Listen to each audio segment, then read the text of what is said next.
Hi! Hello friends. Once again welcome back to RTH. నేను మీ friend రాజు. మరొక market update today వీడియోతో ముందు రావడం జరిగింది. వాట్ ఏ డే అండి! ఫైనల్‌గా చాలా రోజుల తర్వాత ఈరోజు కొంచెం మార్కెట్‌లో మూవ్‌మెంట్ అనేది వచ్చింది. బట్ నిఫ్టీలో కాదండి. బ్యాంక్ నిఫ్టీలో అనమాట అండి.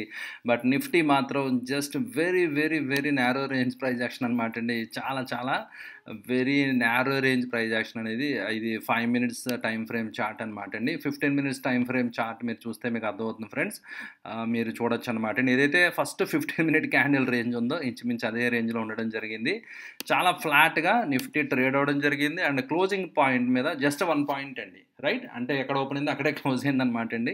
సో, అంటే there is no movement at all. But మీరు అబ్జర్వ్ చేయాల్సిన ఫ్యాక్టర్ ఏంటంటే ఇక్కడ ఎఫ్ఐఎస్, డిఎస్ ఇద్దరు కూడా బయింగ్ చేయడం జరిగింది. రైట్? సో, అందువల్ల బయింగ్ ఎక్కడ జరిగి ఉండొచ్చండి? మోస్ట్‌లీ బ్యాంకింగ్ స్టాక్స్‌లో అండ్ నిఫ్టీ కాకుండా కొన్ని లిస్టెడ్ నిఫ్టీ 50 కాకుండా ఇండెక్స్‌లోనే బిలో స్టాక్స్ ఏవైతే ఉంటాయో సో, అవి కూడా చాలా స్టాక్స్, చాలా సర్క్యూట్స్ ఇవన్నీ కూడా రావడం జరిగిందనమాట అండి. సో, ఎఫ్ఐఎస్ 1000 కోట్లు అండ్ డిఐఎస్ 1900 కోట్లు బయింగ్ చేయడం జరిగింది. అండ్ మీకు తెలుసు కదా friends, first week again new SIPs, new month. So, మళ్ళీ ఒక 10,000 కోట్లు, 15,000 కోట్లు అనేది ఎస్ఐపీ అనేది మ్యూచువల్ ఫండ్స్‌కి రావడం జరుగుతుంది. అండ్ యాక్చువల్‌గా మ్యూచువల్ ఫండ్స్ మీరు చూస్తే గనక అంత ఎక్కువ బయింగ్ చేయలేదు. ఎఫ్ఐఎస్ సెల్లింగ్ చేస్తున్నారు, రీటైల్ పీపుల్ బయింగ్ చేస్తా వచ్చారు. బట్ డిఐఎస్ దగ్గర చాలా మనీ ఉందనమాట అండి. It has to be right. They have certain rules అనమాట అండి. కొంతవరకు మాత్రం they can hold in liquid. So, they have to put one way or the other way they have to buy the stocks కదండి. Certain period తర్వాత ఖచ్చితంగా ఆ money అంతా కూడా ఇట్ ఈస్ వెయిటింగ్ అనమాట అండి. రైట్? సో, ఒకవేళ మ్యూచువల్ ఫండ్స్ బై చేస్తున్నాయి, మేబీ రీటైల్ పీపుల్ ఎగ్జిట్ అవుతున్నారంటే it's going to be wonderful thing అనమాట అండి. అంటే రీటైల్ పీపుల్ చాలా స్మార్ట్ ఇన్స్టిట్యూషన్స్ కంటే బాగా బెటర్ వేలో మార్కెట్‌లో పార్టిసిపేట్ చేస్తున్నట్టుగా అనమాట అండి. రైట్? బట్ కానీ institutions have lot of power అనమాట అండి. లిక్విడిటీ కానివ్వండి, మనీ కానివ్వండి and they have all means కదా. So, they can do better always. Right? So, but to compete with them we need to be very smart enough అనమాట అండి. చాలా ఎక్స్ట్రాడినరీగా మనం we have to develop our skills and improve our ability అనమాట అండి friends. Right? And coming to stocks, వండర్ఫుల్‌గా కొన్ని stocks అయితే సర్క్యూట్స్ పడిపోయి మళ్ళీ రిలీజ్ అయ్యి పెరిగిపోయిన అలాంటి స్టాక్స్ కూడా చాలా ఉన్నాయన్నమాట అండి. అందుకే మనం యాక్చువల్‌గా మొమెంటమ్ స్టైల్ ఆఫ్ ఇన్వెస్టింగ్ నేను ఫాలో అయ్యేదని చెప్పాను కదండీ. ఆల్రెడీ కొన్ని స్టాక్స్‌లో నేను ఇన్వెస్ట్ చేసి ఉన్నాను అనమాట అండి. ఏవైతే టాప్ 4లో top 2 stocks already I'm investing అనమాట అండి. సో, వండర్ఫుల్‌గా మంచి ప్రాఫిట్స్ అనేవి చాలా స్టాక్స్‌లో మొమెంటమ్ ఉంది ఫ్రెండ్స్. అందువల్ల ప్యాటర్న్స్ మీరు అబ్జర్వ్ చేయండి, ప్రాక్టీస్ చేయండి. ఆ ప్యాటర్న్స్ ఉన్న స్టాక్స్ మీరు చూడొచ్చనమాట అండి. 5% సర్క్యూట్ పడిన స్టాక్స్ ఎన్నున్నాయో మీరు అబ్జర్వ్ చేయండి చూడండి. రైట్? సో, అంటే అప్పర్ సర్క్యూట్స్ పడుతున్నాయంటే like there is buying interest అయితే ఉందనేది మీరు క్లియర్‌గా అబ్జర్వ్ చేయొచ్చనమాట అండి. And at the same time ఇప్పుడు ఒకే సైడ్ చూడకూడదు కదా. చాలా స్టాక్స్‌లో 5%, 2%, 3% పడినవి కూడా ఉన్నాయి కదా. సో, మీ స్టాక్స్ ఒకవేళ స్టాప్ లాస్ అయితే you have to exit. Right? So, అది క్లియర్‌గా ఉండాలన్నమాట అండి. బట్ కానీ మీరు చూస్తే కనుక సో, టాప్ గెయినర్స్, లూజర్స్ బ్యాలెన్స్డ్‌గా ఉన్నాయి నిఫ్టీ 50లో మీరు అబ్జర్వ్ చేయొచ్చనమాట అండి. Right? It's a balanced act లాగా ఉందనమాట అండి. సో, 21 పాజిటివ్, 29 అందువల్ల నిఫ్టీ యాక్చువల్‌గా స్టేబుల్‌గా ఉందనమాట అండి. రైట్? సో, నిఫ్టీలో నథింగ్ మచ్ అనమాట అండి. బట్ కానీ బ్యాంక్ నిఫ్టీ విషయానికొస్తే రైట్? సో, బ్యాంక్ నిఫ్టీలో యాక్చువల్‌గా there is lot of action అనమాట అండి. బ్యాంక్ నిఫ్టీలోనే మొత్తం అంతా కూడా ఉండడం జరిగింది. So, it cannot go sideways ఇలా చాలా కాలం ఉండడానికి ఛాన్స్ లేదు. ఒక బ్రేక్‌ఔట్ వస్తదని చెప్పి నేను ఆల్రెడీ చెప్తా వచ్చాను కదండీ. ఎందుకంటే very, very narrow range candles చాలా, చాలా టైనీ, టైనీ క్యాండిల్స్ ఉన్నాయి. ఈరోజు ఒక ఫైనల్‌గా కొంచెం మూవ్‌మెంట్ వచ్చింది. ఇది కూడా అన్‌డౌటెడ్‌లీ very small candle when compared with previous క్యాండిల్స్‌తో పోల్చుకుంటే.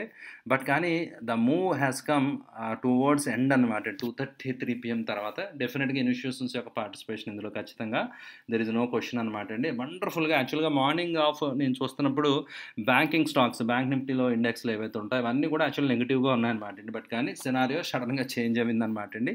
వండర్ఫుల్ క్యాండిల్స్, ఫుల్ మారుపోజు క్యాండిల్స్ వచ్చాయి. బట్ వాల్యూమ్ అయితే మాత్రం అంత ఎక్స్ట్రాడినరీ వాల్యూమ్స్ కాదనమాట అండి. బట్ కానీ సెల్లింగ్ ఆగింది. రైట్? ప్రాఫిట్ బుకింగ్ ఆగింది అనేది కూడా మనం ఇక్కడ అబ్జర్వ్ చేయొచ్చు. అండ్ బయింగ్ వచ్చింది, ఏదైతే మొమెంటమ్ వచ్చిందో ఎవరైతే రైటర్స్ ఉంటారో వాళ్ళు ఫాస్ట్‌గా ఎగ్జిట్ అవుతారు కదా. ఎప్పుడైతే ఇది బ్రేక్ వచ్చిందో జస్ట్ నా ఆఫీస్‌లో నేను చెప్పడం జరిగిందనమాట అండి. As per range calculation potential target 51,700 వెళ్ళొచ్చు అని చెప్పి నేను 51,700 ఏదైతే కాల్ ఉందో అది బై చేయడం జరిగింది. సో, మీరు మూవ్‌మెంట్ చూసారు కదా. 2:30 టైంలో రావడం జరిగింది కదండీ. So, bank Nifty so, 51,700 call నేను బై చేశాను అనమాట అండి. సో లాస్ట్‌లో బై చేసి నేను I thought I will be carrying అనమాట అండి. సో క్యారీ చేద్దాం అని చెప్పి రైట్ అవసరమైతే ఎందుకంటే డే హై దగ్గర క్లోజ్ అవుతుంది కదా! సో అవసరమైతే క్యారీ చేద్దాం అనే ఉద్దేశంతో నేను అనుకోవడం జరిగిందనమాట. బట్ కానీ సో ఇమ్మీడియేట్‌గా so when I bought around 60, 70 rupees దగ్గర కొన్నది 130, 140 రూపీస్ అండి. This is the crazy moves అనమాట అండి. ఆప్షన్ బయ్యర్‌కి కావాల్సింది ఇలాంటి మొమెంటమ్ అనమాట అండి. అంటే ఏమైందండి ఒక లైక్ వితిన్ 15 మినిట్స్‌లో ఐ బాట్ అరౌండ్ 70 రూపీస్ అనమాట అండి. సో మీరు చూడొచ్చనమాట ఒక 15, 20 మినిట్స్‌లోనే ఇట్ బికేమ్ 100% డబుల్ అయిపోయిందనమాట అండి. సో అంటే మనీ డబుల్ అయిపోయినట్టనమాట. బట్ కానీ ఇలాంటి మూవ్ రావడం గురించి వీ హావ్ బీన్ వెయిటింగ్ గత వారం, 2 వారాల నుంచి మార్కెట్‌లో అసలు ఆ మూవ్‌మెంటే లేదనమాట అండి. Option buyer has to wait for right opportunity అనమాట స్నైపర్ లాగా. రైట్ అవకాశం వచ్చినప్పుడు మాత్రమే we have to deploy the trade right. So అందువల్ల ఏంటంటే it has tested our patience అనమాట అండి. ఎవరైతే బయ్యర్స్ ఉన్నారో ఇంట్రాడేలో నేను కూడా చెప్తా ఉన్నాను కదా, చాలా లాస్ అవుతున్నాయి ఇంట్రాడేలో, సరైన ట్రేడ్స్ రావట్లేదు. ట్రేడ్ వచ్చినా కూడా సిగ్నల్ వచ్చినా కూడా అది ఫాలో అప్ అనేది రావట్లేదు అనమాట అండి. చాలా వెరీ వెల్ కంట్రోల్డ్ మార్కెట్ అనమాట అండి. బట్ కానీ nobody can control market for longer అనమాట అండి. సో డెఫినెట్గా సో ఇలాంటి యాక్షన్ అనేది ఇట్ ఈస్ డ్యూ అనమాట అండి. సో ఫైనల్గా ఈరోజు కొంచెం మొమెంటమ్ అయితే రావడం జరిగిందనమాట అండి. And going forward price action sustain అవుతే కనుక సో ఇట్ ఈస్ గుడ్ అనమాట. ఇంకా అప్ ట్రెండ్ అనేది కంటిన్యూ అయ్యి ఛాన్సెస్ ఉంటాయన్నమాట అండి ఫ్రెండ్స్ రైట్. ఓకే అండి. సో బట్ చూద్దాం, ఎందుకంటే యాక్చువల్గా స్టిల్ లైక్ ప్రీవియస్ ఒక రెసిస్టెన్స్ ఏరియా అనమాట అండి. మీరు లైన్ చార్ట్ చూస్తే మీకు అర్థమవుతుంది. ఒక స్వింగ్ వచ్చిన తర్వాత రిజెక్షన్ అనేది సో ప్రీవియస్గా ఇదే లెవెల్ దగ్గర రావడం జరిగింది. అండ్ డబ్ల్యూ ఫార్మేషన్ గురించి కూడా మనం డిస్కస్ చేసాం కదా. అండ్ ఆర్ఎస్ఐ డైవర్జెన్స్ మీరు చూడొచ్చు అనమాట అండి. సో ఆర్ఎస్ఐ డైవర్జెన్స్ ఇక్కడ రావడం జరిగింది, అంటే స్ట్రెంత్ పికప్ అవుతుంది. సో అనేది కూడా మనం ప్రీవియస్గా మన ఛానల్ ఎవరైతే retail trade hub regular follow అవుతున్నారో వాళ్ళకి తెలుసు అనమాట అండి. సో ఎగ్జాక్ట్గా సో మీరు చూస్తే కనుక ప్రీవియస్ స్వింగ్లో సో ప్రైస్ స్ట్రక్చర్ మీరు చూస్తే కనుక హయ్యర్ లోస్ తోటి అప్ ట్రెండ్లో ఉన్నది. స్ట్రక్చర్ కొంచెం లోయర్ హై లోయర్ లోస్ మారింది కదా. సో తర్వాత ఇక్కడ డబ్ల్యూ ప్యాటర్న్ ఫామ్, ఇది ప్రైస్ యాక్షన్ మనం అబ్జర్వ్ చేయాల్సిన విధానం ఇదనమాట అండి. సో తర్వాత నుంచి కొంచెం very narrow price action, but కానీ స్లోగా హయ్యర్ లోస్ అయితే ఫామ్ అవడం అనేది స్టార్ట్ అవ్వడం జరిగింది. అండ్ మేజర్ స్వింగ్ ఏదైతే మేజర్ స్వింగ్ ఉందో దీస్ ఆర్ ద పాయింట్స్ అనమాట అండి. So wave up wave down అని చెప్పి అంటుంటారు అనమాట అండి. సో మార్కెట్ ఎప్పుడు కూడా వేవ్ ప్యాటర్న్లో మూవ్ అవుతూ ఉంటుంది కదా. సో ఇక్కడ యాక్చువల్గా ప్రైస్ యాక్షన్ అనేది రివర్స్ అవ్విందనమాట. కొంచెం బయ్యింగ్ సైడ్ షిఫ్ట్ అవ్వడం అనేది జరిగిందనమాట అండి. అండ్ ఒక మేజర్ స్వింగ్ వచ్చి ఇప్పుడున్న లెవెల్ 51,700 అనమాట అండి. ఇట్స్ ఏ క్రూషియల్ లెవెల్ అని మీరు కన్సిడర్ చేయొచ్చు అనమాట అండి. సో ఈ లెవెల్ ఈరోజు కొంచెం స్ట్రాంగ్గా డెసిసివ్గా బ్రేక్ అవ్వడానికి అటెంప్ట్ అయితే జరిగింది. బట్ కానీ కంఫర్టబుల్గా ఇంకా బ్రేక్ అయితే అవ్వలేదు అనమాట అండి. ఒకవేళ ఈ లెవెల్ బ్రేక్ అయితే కనుక again we can see so kind of head and shoulder formation neck line ఏదైతే ఉందో ఆ లెవెల్ లైక్ 52,000 అనమాట అండి. 52,100, 200 లెవెల్స్ దాకా so next possible price action అనేది డెవలప్ అయ్యే ఛాన్స్ ఉంటుంది అనమాట అండి రైట్. సో 52,000 సైకలాజికల్ మార్క్ కదా, అంటే ఇక్కడ నుంచి కరెంట్ 300 పాయింట్స్ అనమాట అండి. సో ఆ లెవెల్స్ దగ్గర మళ్ళీ కొంచెం లైక్ చిన్న రెసిస్టెన్స్ వచ్చే ఛాన్స్ ఉంది.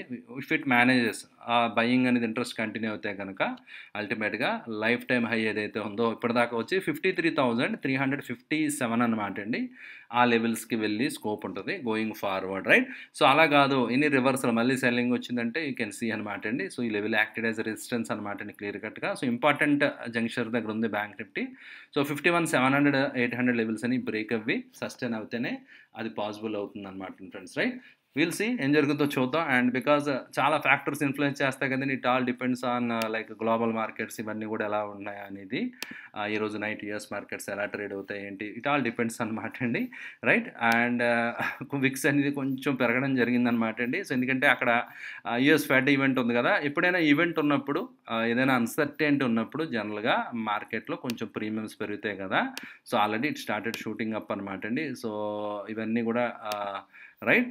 సో ఫెడ్ డెసిషన్కి ముందర ఇవన్నీ కూడా కీ ట్రిగ్గర్స్ అని చెప్పాలన్నమాట అండి. So PMI service data, job data, so ఇలా చాలా ఇన్ఫర్మేషన్ అనమాట. మ్యానుఫ్యాక్చరింగ్, పిఎంఐ, ఇలా డేటా పాయింట్స్ అన్నీ రిలీజ్ అవుతున్నాయి అనమాట అండి ఈ వీక్ అంతా కూడా. So going to B full of price action అనమాట అండి. లెటెస్ట్ ఏం జరుగుతుందో చూద్దాం. అట్లీస్ట్ ఆగస్ట్ లాగా వెరీ టైట్గా చప్పగా ఉండకుండా లెటెస్ట్ రైట్. సో ఏం జరుగుతుందో చూద్దాం అనమాట అండి. అండ్ S&P ఆల్రెడీ మనం డిస్కస్ చేయడం జరిగింది. It is looking good. Nasdaq is looking good.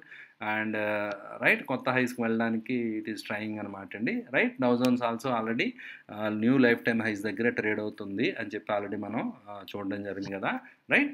So global indices ఈ విధంగా ప్రస్తుతానికైతే మాత్రం మిక్స్డ్గా ఉన్నాయన్నమాట అండి. And they are at important levels అనమాట అండి. అండ్ న్యూస్ పరంగా కూడా ఒక కీ లెవెల్స్ దగ్గర ఉన్నాయన్నమాట అండి. సో అల్టిమేట్‌గా అవి ఎలా షేప్ అవుట్ అవుతాయి అనే దాన్ని బట్టి నెక్స్ట్ కమింగ్ మార్కెట్ డైరెక్షన్ అనేది ఎస్టాబ్లిష్ అవుతుంది ఫ్రెండ్స్, రైట్?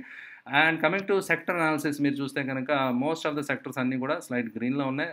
రెడ్‌లో అయితే media okay. And other metals అవి కూడా కొంచెం స్లైట్ అండర్ ప్రెషర్, స్లైట్ నెగెటివ్‌గా మీరు అబ్జర్వ్ చేయొచ్చు అనమాట. బట్ కానీ నథింగ్ మేజర్ ఏది కూడా 1% కూడా ఎక్కడ మూమెంట్ రాలేదనమాట అండి. సో అందువల్ల ఏంటంటే obviously there is no change, much change అనమాట అండి. సో ఇండివిజువల్ సెక్టర్స్ పరంగా మీరు చూస్తే కనుక, బట్ ఇండివిజువల్ స్టాక్స్లో మాత్రమే ఇండివిజువల్ స్టాక్స్ సంబంధించిన న్యూస్ రిలీజ్ అయినా సో దాన్ని బేస్ చేసుకుని మాత్రమే మూమెంట్స్ వస్తున్నాయి కాబట్టి, సో ఓవరాల్ సెక్టర్ అని కాకుండా ఇండివిజువల్ స్టాక్స్ కూడా లైక్ యాక్టివ్ మొమెంటమ్ ఉన్న స్టాక్స్, యాక్టివ్ గెయినర్స్ మీరు ఐడెంటిఫై చేయగలిగితే కనుక సో మనం we can make few bucks అనమాట అండి. సో అలాంటిది ఈరోజు ఇంకొక స్టాక్ కూడా నేను ఐడెంటిఫై చేశాను యాక్చువల్గా. అది టువర్డ్స్ ఎండ్ నాకు క్లోజింగ్ అలారం వచ్చిందనమాట అండి.